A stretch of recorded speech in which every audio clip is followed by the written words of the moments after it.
הזמנתי לכאן את טל גנץ, המיקסולוג הכי טוב בארץ. הוא הולך לעשות לנו שנה חדשה הכי טובה בעולם. תקשיבו טוב טוב למה שהוא אומר, מגיעים לשמיים. טל. אוקיי, אז באמת שלום, אנחנו נכין עכשיו מוחיטו ים תיכוני. המוחיטו הקלאסי אומנם הוא קצת שונה ומורכב. אנחנו נשתמש בדאבומיקס שיעזור לנו להוציא בעצם מיצים טבעיים מהפירות והירקות שנשתמש בהם. לטובת מוחיטו אנחנו צריכים להשתמש ברום. בדרך כלל שמים 50 או 40, אם אתם ממש אוהבים אפילו 60 של רום. שימו לב, הקוקטייל הזה נבנה בתוך הכוס, אז אין צורך להשתמש בשייקרים ועוד אביזרים. אנחנו נשתמש באגסים, שיני ג'ינג'ר, יש לנו פה רימונים, נאנה, הבאנו גם כן תפוז סיני, תפוז שנשתמש בסוף בקליפה שלו בשביל להוציא שמנים איתרים. אז אסף, תעזור לי בבקשה עם הדאבומיקס, זה מסחטת מיצים מפירות קשים, דאבו, פירות קשים וירקות קשים, לעסק.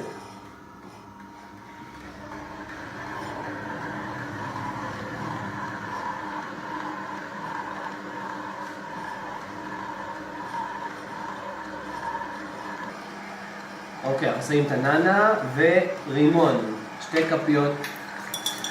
רימון, אפשר להכפיל את הכמויות פשוט אם רוצים, נכון? בהחלט, רק אנחנו לא רוצים שהרימון ישתלט על העסק פה, אנחנו רוצים בעצם שיהיה איזון בין כל הטעמים. אתם מבינים, אפשר להכניס פה גם את הננה, גם את הכל, זה ממצא את כל הטעמים, הולך להיות פיצוץ. נראה לי זהו. מושלם, אני אקח את העלים שנשארו, אנחנו ניתן להם תפיחה קטנה כדי לפתוח אותם, אנחנו נוסיף את מה שאסף עזר לנו פה לטחון לתוך הכוס. מעולה. לכל העסק הזה אנחנו נוסיף תפוזים סינים שהקליפה שלהם מוסיפה המון טעם במקום הלימונים והננה הרגילים שמשתמשים במוחיטו בדרך כלל.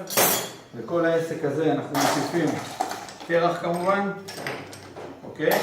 ואנחנו עושים דרופ שייק, אנחנו בעצם מעבירים את זה לכוס כדי לרכז את הטעמים ומחזירים אותו בחזרה לבפנים. זהו, בנייה פשוטה. אנחנו נשתמש כאן טוניק, ספרייט, או במקרה של היום ג'ינג'ר ביר. ואני לא הכי טוב, כן? אתה חייב איתו, הבאנו לך פה קש יפהפה, וחשוב מאוד לסיים פה בקישוט.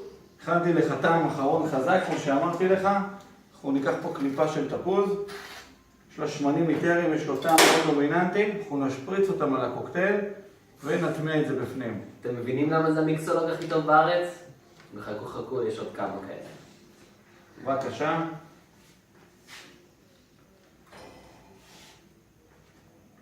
עובד? אגדה.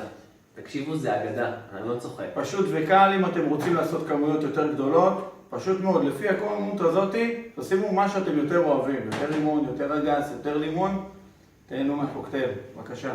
חג שמח.